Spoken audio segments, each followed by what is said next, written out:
So hello guys, welcome back to my channel. And आज हम यहाँ पर बात करने वाले हैं on Star Next Door BL series episode 12 के स्पॉइलर के बारे में, which is the final episode of this series. तो जैसे कि गॉड और टियाओ के बीच में सारी मिसअंडरस्टैंडिंग खत्म हो चुके हैं और वे दोनों फिर से एक साथ आ चुके हैं। अब दोनों एक दूसरे से इतना प्यार करते हैं, तो उनके बीच में ये मिसअंडरस्टैंडिंग आखिर कब तक रह सकता है भला। इसीलिए उनका एक दूसरे के लिए प्यार ही उन्हें वापस एक साथ लेकर आता है और फिर से दोनों एक दूसरे के साथ हैप्पीली रहने लगते हैं। ऐसे ही एक दिन डियाओ गॉड के साथ उसके रूम में ही कुछ नौटी हरकतें कर रहा था। तभी डियाओ के दरवाजे पर नॉक करता है कोई, पर गॉड डियाओ को छोड़कर दरवाज़ा खोलने जाना नहीं चाहता था, पर वो इंसान बार बार दरवाजे पर नॉक कर रहा है। तो फाइनली गॉड जाकर दरवाज़ा खोलता है और बाहर एक लेडी को खड़े हुए देखता है और उन्हें देखकर गॉड उनकी तरफ हैरानी से देखने लगता है। तो जैसे कि गॉड हाफ नेकेड था और डियाओ भी उसके पीछे खड़ा हुआ था, तो ये नज़ारा देखकर वो लेडी हैरान होकर उनकी तरफ देखने लगती है।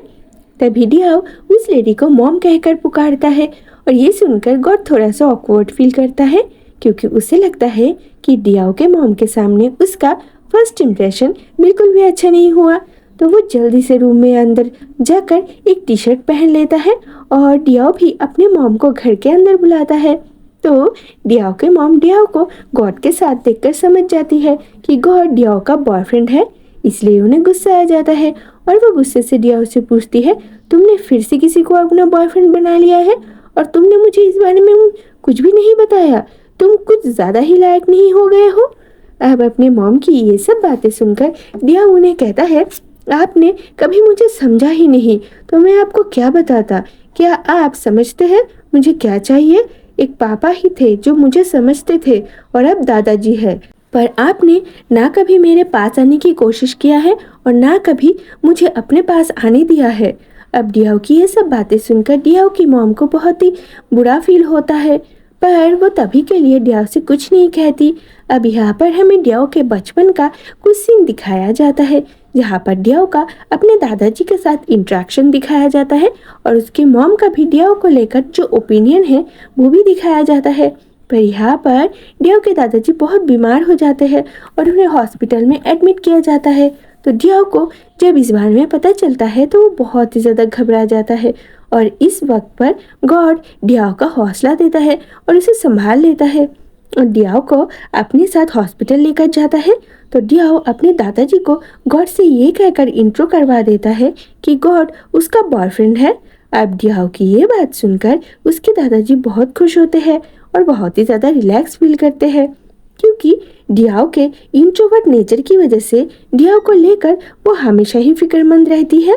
तो अब डियाओ को गॉड के साथ हैप्पी देखकर और गॉड का डियाओ के लिए सीरियस फीलिंग और ट्रू लव देखकर डियाओ के ग्रैंडपा बहुत ही ज़्यादा खुश होते हैं। और ये एपिसोड ख़त्म होते होते डियाओ का अपने मॉम के साथ भी पैचअप हो ही जाता है, क्योंकि भले ही उनमें कितना ही मनमुटाव हो, पर है तो वो माँ बेटे ही और दोनों के दिल में ही एक दूसरे के लिए प्यार और परवाह है, जो कि आखिर में उन्हें एक दूसरे से मिलवा ही देते हैं। तो जैसे कि गॉड को डियाओ की फैमिली में सभी ने एक्सेप्ट कर लिया था, तो इससे डियाओ भी बहुत ही ज़्यादा खुश होता है और गॉड को उसके लाइफ में आने के लिए थैंक यू कहता है। और इसके चलते हमें यहाँ पर गॉड और डियाओ के बीच में बहुत ही ज़्यादा इमोशनल सीन दिखाया जाता है, जिसके बाद दोनों एक दूसरे को किस करते हैं। इधर वन और बियर तो बॉयफ्रेंड्स बन ही जाते हैं, क्योंकि आखिरकार वन को बियर के लिए उसके ट्रू फीलिंग्स का एहसास हो जाता है और इसीलिए जब इस बार बियर वन को उसके बॉयफ्रेंड बनने का प्रपोजल देता है तो वन उसे खुशी खुशी एक्सेप्ट कर लेता है और दोनों बॉयफ्रेंड्स बन जाते हैं।